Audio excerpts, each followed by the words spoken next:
Bonjour mes amis. Je vous invite aujourd'hui à réfléchir à un passage qui parle du péché et de ses conséquences. C'est un passage des psaumes et qui exprime d'une manière très poétique une vérité intéressante et j'espère qu'elle nous interpellera. Lisons ensemble le psaume 40, le verset 12 ou le verset 13 dans certaines versions. Le psaume 40, le verset 12. « Car des maux sans nombre m'environnent. Les châtiments de mes iniquités m'atteignent et je ne puis en supporter la vue. Ils sont plus nombreux que les cheveux de ma tête et mon courage m'abandonne. » La partie qui m'intéresse ici est celle-ci. Les châtiments de mes iniquités m'atteignent et je ne puis en supporter la vue.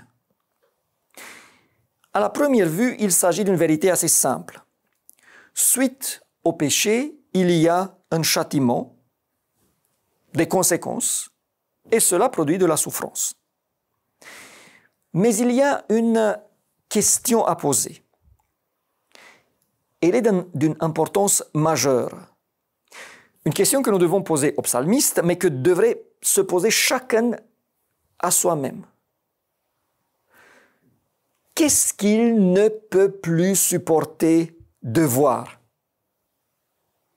Il dit, « Je ne puis en supporter la vue. » Qu'est-ce qu'il ne peut supporter de voir? Les châtiments ou les iniquités? Qu'est-ce qui le dérange? Qu'est-ce qui le fait souffrir? Le fait d'avoir péché ou le fait d'être puni pour ses péchés? Ce n'est pas du tout la même chose. Suite au péché, suite à une transgression d'une loi, nous pouvons subir un châtiment direct, une punition, ou des conséquences négatives de nos actes, ou les deux. Je vous donne un exemple. Si la maman a dit à Pierre de ne pas toucher au pain qu'elle vient de sortir du four, et la maman partie, il le fait quand même parce que l'odeur de ce pain est trop forte pour qu'il puisse résister. Il y a deux choses qui peuvent se passer. Un, la maman se rend compte et au prochain repas, elle ne va plus lui donner un dessert ou il devra laver la vaisselle sans que ce soit son tour. Ça, c'est une punition pour sa désobéissance. Et de l'autre côté, il peut avoir éventuellement des maux de ventre parce que la pâte, la mie n'est pas encore sèche. Et là, nous avons donc des conséquences. Dans les deux cas, il s'agit des choses qui sont désagréables, qui le font souffrir. Et dans le meilleur des cas, suite à cela, la peur de subir ces choses va faire que Pierre ne va pas répéter ce qu'il a fait. Par contre, il y a une autre chose qui arrive et dont on parle beaucoup moins. La maman, qui a eu confiance que Pierre va comprendre et obéir. C'est pour cela d'ailleurs qu'elle n'a pas mis le pain quelque part enfermé à clé, est très déçue et très triste. Elle est triste de voir qu'elle établit des règles qui sont là pour aider et protéger Pierre, et lui, il fait le contraire.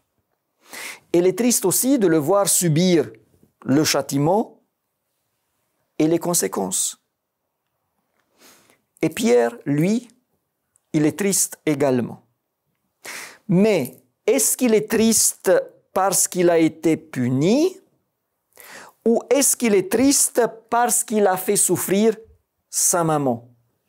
C'est là la question. Les châtiments de mes iniquités m'atteignent et je ne puis en supporter la vue. Alors, mes amis, ce serait intéressant de débattre un peu et d'avoir vos avis. Est-ce que le psalmiste ne peut plus supporter les châtiments ou est-ce qu'il ne peut plus supporter les iniquités qui provoquent la douleur et la souffrance à son Seigneur? Pour voir ce que ça donne, une souffrance à la suite des châtiments et une souffrance suite aux iniquités, je vous invite à regarder deux hommes qui portent d'ailleurs le même nom et qui sont mis face à leur transgression. D'abord Judas, le disciple du Seigneur. Quand il s'est rendu compte qu'il a livré son maître à la mort, il s'est repenti, dit la Bible. Il a même rendu l'argent qu'il avait reçu. Et je vais citer un passage du livre Jésus-Christ qui exprime très bien ce qui se passe. Judas se jeta aux pieds de Jésus, le reconnaissant comme fils de Dieu et le suppliant de se délivrer. Le Sauveur ne fit aucun reproche au traître. Il savait cependant que Judas n'éprouvait pas une vraie repentance, un sentiment intolérable de réprobation et la perspective du jugement avaient arraché cette confession à son âme coupable. Voyez bien, ce n'est pas une vraie repentance. C'est un sentiment de réprobation et la perspective de jugement qui avait arraché cette confession. Mais son cœur n'était pas brisé de douleur à la pensée d'avoir trahi le Fils immaculé de Dieu et renié le Saint d'Israël. Jésus-Christ, page 723. Et puis, il y a Judas, le fils de Jacob. Suite à la vente de Joseph, il a vu le désespoir de son père. Et là, il y a une vraie repentance, une vraie souffrance pour la douleur qu'il a provoquée. Et le résultat est que, après, Judas est prêt à se sacrifier, à devenir esclave lui-même pour épargner un deuxième coup de ce type à son père. D'ailleurs, ces mots sont « Ah, que je ne vois point l'affliction de mon père ». Alors mes amis, je vous invite à une introspection. Chacun, nous devons nous poser cette question. Est-ce que je suis triste à cause de mon péché? Ou est-ce qu'il s'agit plutôt de ma tristesse, de la peur des conséquences?